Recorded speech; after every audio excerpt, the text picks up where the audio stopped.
जिंदगी में माया का नशा सबको है, सब नहीं आते हैं कथा में। जिनको माधव बुलाते वही आते हैं। विदुर जी के प्रसंग में बड़ा प्यारा भाव प्रस्तुत करते भागवताकार। आहा देखो, कौरवों के पक्ष में जब तक विदुर जी रहे तब तक कौरव बचे रहे। रावण के पक्ष में जब तक विभीषण जी रहे तब तक रावण बचा रहा, जीवित रहा। अस कही चला विभीषण जब ही आयुहीन भये सब तब ही। इसका आशय क्या हुआ भाई बाप? भैया इसका आशय यह है कि अगर तुम्हारे घर में एक भी धर्मात्मा है तो विनाश होने से बच जाएगा। ये बात हम तुम लोगों को इसलिए कह रहे हैं कि तुम्हारे घर में कई लोग ऐसे पढ़ी पूजा पाठ कर रहे, का हो जाने पूजा पाठ करें, बंद करो, समय बर्बाद कर वो आए। भैया घर में कोई धर्मात्मा हो ना तो टोकना नहीं, रोकना नहीं। भाग्यशाली हो कि कोई है, यूं मानकर चलना उसके धर्म के वजह से ही परिवार बच रहा है। रावण तब तक बचा रहा भैया जब तक विभीषण जी रहे, और जब विभीषण जी को लात मारी, जब विभीषण जी गए, अस कही चला विभीषण जब ही, फिर का भैया आयुहीन। सब लंका के वासी आयुहीन हो गए। क्या हो गए? आयुहीन। भैया मारने वाला है भगवान,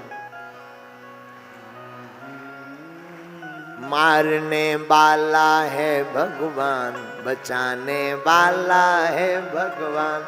मारने वाला है भगवान, बचाने वाला है भगवान। मारने वाले भी हैं और बचाने वाले भी हैं।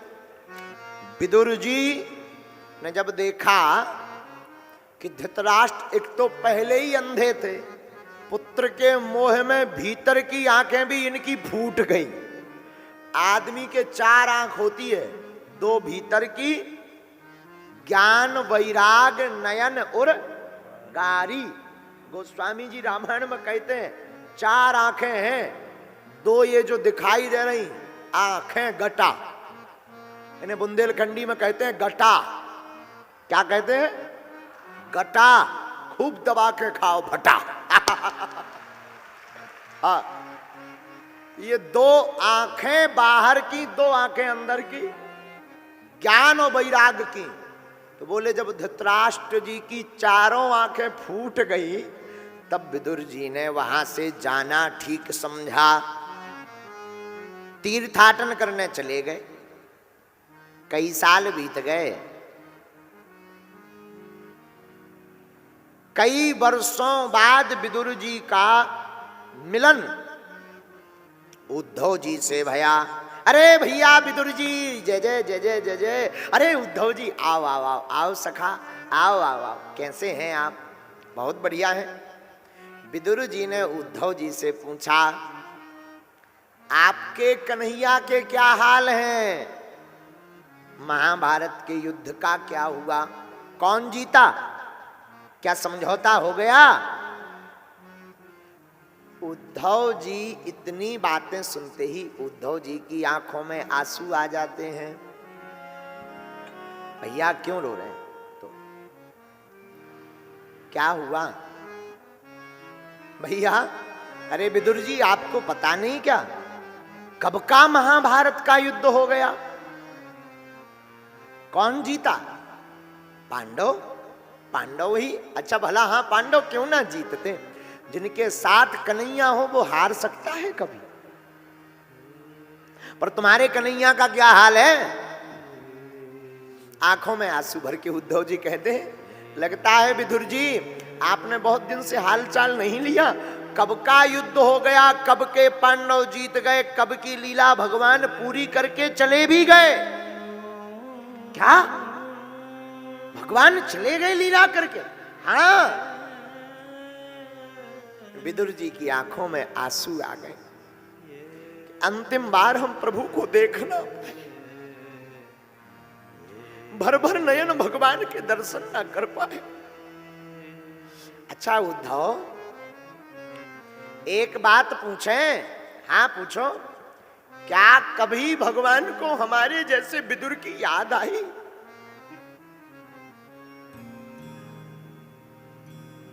उद्धव जी कहते हैं, विदुर जी, भगवान जब लीला पूर्ण करके जा रहे थे तब आपको ही याद किए। क्या भगवान लीला पूर्ण करते समय हमें याद कर रहे थे? आखिर क्या याद कर रहे थे प्रभु, जरा हमें बताओ ना। हमारे मन में बड़ा कौतुक हो रहा, विषाद भी है और हर्ष भी है कि भगवान ने हमें याद किया। बताओ ना क्या याद किया प्रभु ने हमको। उद्धव जी बोले, भैया विदुर, जब भगवान लीला करके जाने लगे तो भगवान बोले, भाई उद्धव, हमने सबका कर्जा चुकाया पर विदुर जी का कर्जा ना चुका पाए। विदुर जी की आंखों से आंसू झरझर बहने लगे। हमारा कौन सा कर्जा रह गया था? जो भगवान लीला पूर्ण करते समय हमारे कर्ज को याद करते रहे अंतिम समय तक, हमारी समझ में नहीं आया। उद्धव जी बोले, श्री विदुर जी, भगवान कह रहे थे हमने सबको सब कुछ दिया, बस विदुर को कुछ नहीं दिया।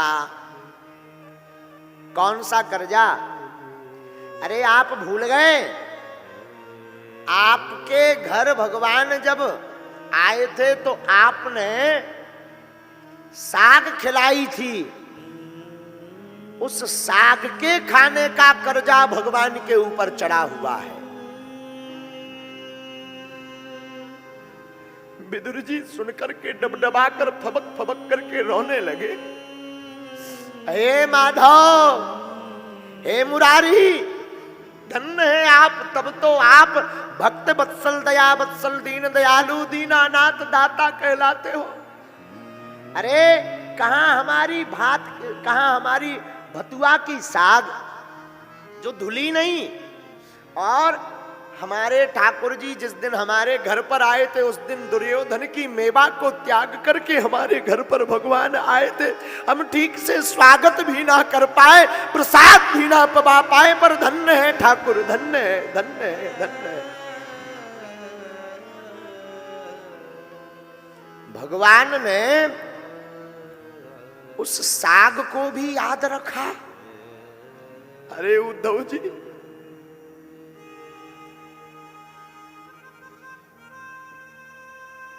हमारी पत्नी विदुरानी भगवान के आने की खुशी में इतनी पागल हो गई कि वो केला नहीं, केला का छिलका पबाती रही।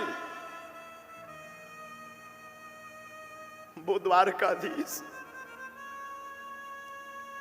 वो ठाकुर जिनके दर्शन पाने के लिए बड़े बड़े देवता ललायत रहते, बड़े बड़े धन्ना सेठ अमीर लोग भगवान को नैवेद्य प्रसाद 56 भोग आदि व्यंजन बनाकर रबड़ी मालपुआ चाशनी में डुबाकर भगवान को पवाने के लिए बड़े बड़े वेद मंत्रों का उच्चारण करते। नाभ्यायासीद अंतरिक्ष गुंशीष्णो द्यौः समवर्तत्पद्भ्याम भूमृदसा श्रोत्रा तथा लोकान कल्पयन्नो प्राणाय स्वाहा अपानाय स्वाहा समानाय स्वाहा व्यानाय स्वाहा उदानाय स्वाहा आदि आदि श्लोकों का गायन करते, तब भी भगवान नहीं पाते। लेकिन धन्य है हम विदुर, यह भगवान ने हमारे यहाँ केले के छिलके पाए फिर भी उसका कर्जा अपने ऊपर मान रहे हैं।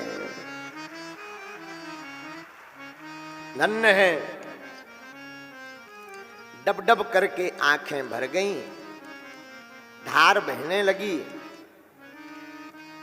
और सच बोले भैया, भगवान काऊ का कर्जा अपने सिर पर नहीं रखते।